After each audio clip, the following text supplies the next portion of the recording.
Catherine, thank you. Let's get reaction tonight from the Clinton campaign. Brian Fallon is Clinton campaign press secretary. Brian, thanks for being here. We want to talk about the debate and set up to the expectations for tonight. I want to get you to react to that story and as it's developed, this immunity part of this story. Why does that look bad, the immunity to Cheryl Mills and others, and then the destruction of those computers? No, and here's why, Brett. This is a matter that was closed back in July. So first of all, I think it's important for everyone to realize that even though this information is coming out now, it's just because the Justice Department provided things to Congress and Republican members of Congress are leaking it out about a month or so away from the general election. But it all concerns an investigation that was closed back in July.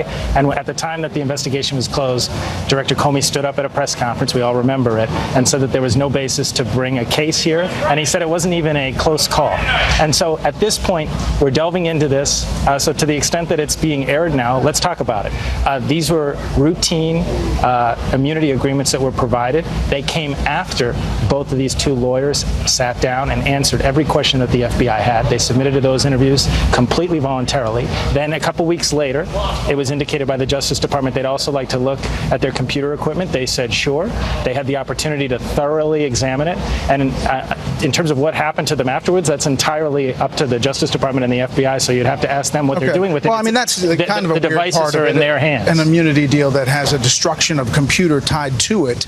You know, when there was, at the beginning, the thought was you don't need these computers because there aren't emails on here that matter and they're personal, so why turn them over? But then to destroy the computer afterwards just seems a little strange to people. Well, it's in the FBI and the Justice Department's hands about what to do with those devices. I want to move on to other topics. Taxes are a big issue, but before we leave this one, Brian Pagliano, IT specialist, he was paid by the Clintons.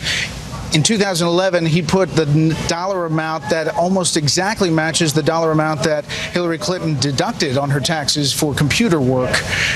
So did she deduct taxes for having this guy erase the servers in this investigation? No. Brian Pagliano was somebody that innocently set up an IT system early in 2009. It was a system that was designed to host the staff emails for President Clinton's personal office, and then Secretary Clinton made the decision to have her account be hosted on that same server. All of that stuff that played out in 2013 was when the server was in the possession of a private firm. It had nothing to do with Brian Pagliano. All right, the taxes issue. The First Lady was out on the stump today. She brought up this issue in the crowd. Take a listen.